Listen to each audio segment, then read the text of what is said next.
उत्तर प्रदेश की राजनीति में एक अजीब हलचल मची हुई है।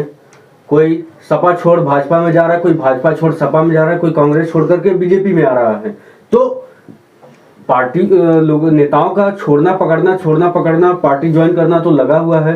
लेकिन इसी बीच सबसे उत्तर प्रदेश की राजनीति में सबसे चौंकाने वाली खबर यह है कि सपा सुप्रीमो मुलायम सिंह यादव की छोटी बहू अपर्णा यादव ने बीते दिनों भाजपा ज्वाइन कर लिया।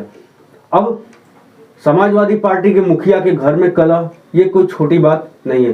पिछले विधानसभा चुनाव के दौरान अखिलेश यादव और उनके चाचा शिवपाल यादव में भी अनबन की खबरें आ रही थी। लेकिन इस अनबन की वजह क्या है? आखिर ये परिवार में कलह क्यों हो रही है?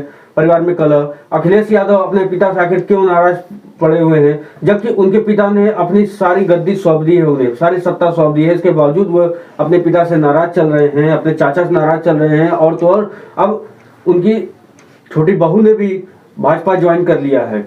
और ऐसे में अटकलें लगाई जा रही हैं कि हो सकता है कि इनके चाचा शिवपाल यादव भी भाजपा को ज्वाइन कर ले या फिर भाजपा से जाकर के गठबंधन कर लें और भाजपा को अपना समर्थन दे दें, कार्यकर्ताओं समेत।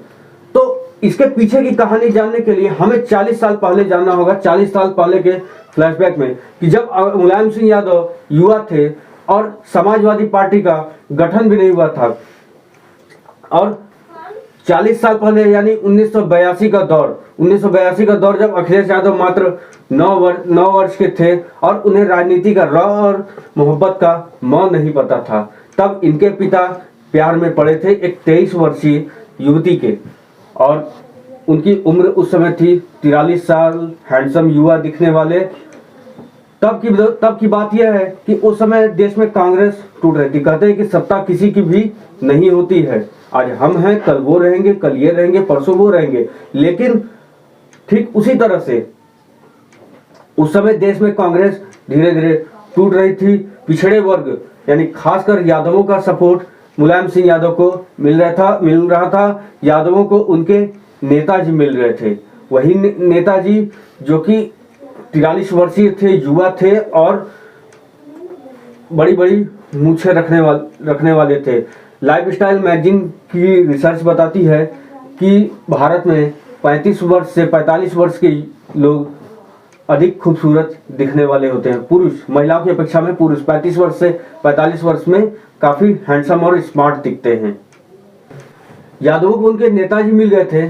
तब समाजवादी पार्टी न होकर के उस समय राष्ट्रीय लोकदल थी, और यूपी के औरैया के रहने वाले कमलापति की 23 वर्षीय स्वीट सी दिखने वाली लड़की के प्यार में नेताजी पड़ गए थे। वह लड़की, उसको राजनीति में थोड़ा बहुत इंटरेस्ट था और वह छोटी मोटी रैलियों में हमेशा आती रहती थी। और उसी रैलियों के दौरान विवाहित मुलायम सिंह यादव के नैना चार हुए उस लड़की से, और उस लड़की का नाम था साधना गुप्ता। तब क्या क्या हुआ और क्या क्या नहीं हुआ, ये बात केवल एक ही व्यक्ति जानता था, वो थे अमर सिंह, जो कि इस दुनिया में नहीं रहे। उनकी प्रेम कहानी केवल अमर सिंह जानते थे। वो ये जानते थे कि मुलायम को प्यार हो गया है, लेकिन वो कहे तो किससे कहे, उनकी कहने की हिम्मत नहीं थी, क्योंकि घर में मालती देवी मुलायम सिंह यादव की पत्नी और बेटे अखिलेश यादव मौजूद थे। घर में कलह न हो, इसलिए अमर सिंह ने चुप रहना ही बेहतर समझा। अखिलेश यादव की बायोग्राफी बदलाव की लहर में सुनीता एरोन ने कुछ पन्ने मुलायम सिंह यादव की लव स्टोरी पर भी खर्च किए हैं। उन्होंने लिखा है कि जब मुलायम सिंह यादव की मां मूर्ति देवी बीमार थी, उस समय साधना, जो कि खुद एक अच्छी नर्स थी, जिन्होंने नर्सिंग किया हुआ था, उन्होंने उनकी काफ़ी देखभाल की, और माँ की वजह से ही दोनों के बीच की करीबियाँ बढ़ी, दोनों नज़दीक आने लगे और दोनों में प्यार हुआ। एक घटना ये भी है इसमें बताया जाता है कि एक बार एक नर्स ने मूर्ति देवी को गलत इंजेक्शन लगाना चाहा, लेकिन साधना ने उसे मौके पर देख लिया और उनकी जान बचा ली। साधना ने उस नर्स को बताया कि यही इंजेक्शन गलत है, और इसी से माँ बेटे दोनों इम्प्रेस हुए और दोनों के बीच की मोहब्बत और भी ज़्यादा बढ़ गई। वर्ष 1988 का दौर आया जब मुलायम सिंह यादव मुख्यमंत्री बनने के एक दरवाजे पर खड़े थे। उस समय साधना को आभास हुआ कि मेरे जीवन की बागडोर अब मुलायम के हाथ में ही है। मुलायम के साथ रहने से ही हमारा करियर आगे संवर सकता है। उन्होंने मुलायम सिंह के साथ रहना उचित समझा और वे अपने पति चंद्र प्रकाश गुप्ता से अलग रहने लगी। तब उनके हाथ में उनके गोद में एक बच्चा भी था। बताते हैं कि तभी मुलायम सिंह ने साधना को अपने बेटे अखिलेश यादव को से मिलवाया और अखिलेश यादव उस समय 15 साल के हो चुके थे, लेकिन तभी से साधना और अखिलेश के बीच बात नहीं बन रही थी। साधना ने अखिलेश को थप्पड़ तक मार दिया था, तभी उन्होंने अखिलेश को साधना से दूर करने का समझा और अखिलेश को पढ़ने के लिए दूर भेज दिया। विश्वनाथ चतुर्वेदी की कहानी में भी अजीब किस्से हैं। उन्होंने सुप्रीम कोर्ट में जुलाई 2005 में हलफनामा दायर किया कि 1979 में 79,000 रुपए की संपत्ति का मालिक आज समाजवादी पार्टी के बनने पर ये करोड़ों रुपए का मालिक कैसे हो गया।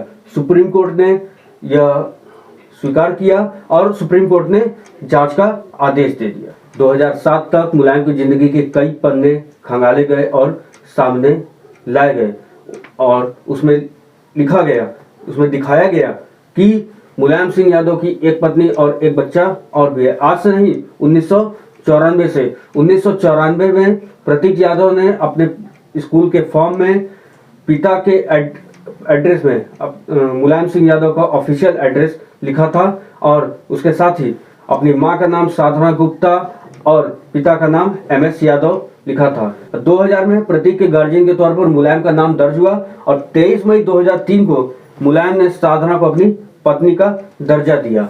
सच तो यह है कि तरीके से मुलायम सिंह की जिंदगी में साधना 1988 में आई, लेकिन 1989 में मुलायम सिंह मुख्यमंत्री बने। तभी से मुलायम साधना को अपने लिए लकीर मानने लगे थे और कहते हैं कि चोरी छुपाए नहीं छुपती है। तो उसी तरह से जानते सब थे कि मुलायम सिंह की एक पत्नी और है, लेकिन उन्होंने कभी इसका खुल करके जिक्र नहीं किया। किसी की हिम्मत नहीं थी कि मुलायम सिंह यादव के खिलाफ बोल दे। सन 2007 में आय से अधिक संपत्ति के ब्यौरे में मुलायम सिंह यादव ने एक शपथ पत्र लिखा जिसमें उन्होंने स्वीकार किया कि मेरी पत्नी साधना है और प्रतीक मेरा बेटा है। सन 2012 में मुलायम सिंह यादव ने अपने अकेले के दम पर विधानसभा चुनाव लड़ा और जीता। अखिलेश यादव अपने पिता से तब भी नाराज थे, लेकिन 2012 में जीतने के बाद उन्होंने गद्दी अपने बेटे को दे दी और साथ ही 19 जनवरी 2022 को खानदान की छोटी बहू अर्पणा ने भाजपा का दामन थाम लिया। उस समय अखिलेश का चेहरा देखने लायक हुआ, क्योंकि परिवार में तो अनबन थी, परिवार में एक दूसरे से बन नहीं रही थी। अखिलेश से जब सवाल पूछा गया कि इस विषय पर क्या कहना चाहिए, पत्रकारों ने जब सवाल किया तो उन्होंने बस इतना कहा कि शुभ कामनाएं, और उसके आगे उन्होंने एक शब्द भी नहीं कहा। चाहे जो भी हो, इसके पीछे की घटना चाहे जो भी हो, चाहे किसी भी तरह का अनबन हो, लेकिन एक बात तो स्पष्ट है कि ये जो 40 साल पुराना घाव है, ये आने वाले 40 से 45 दिनों तक अखिलेश यादव को दर्द देता रहेगा। आगामी 10 मार्च को इस दर्द का निवारण होगा या नहीं होगा, ये चुनाव तय करेगा। हमारे वीडियोस के साथ बने रहिए, चैनल को सब्सक्राइब करिए, वीडियो पसंद आए तो लिंक को अधिक से अधिक शेयर करिए। धन्यवाद।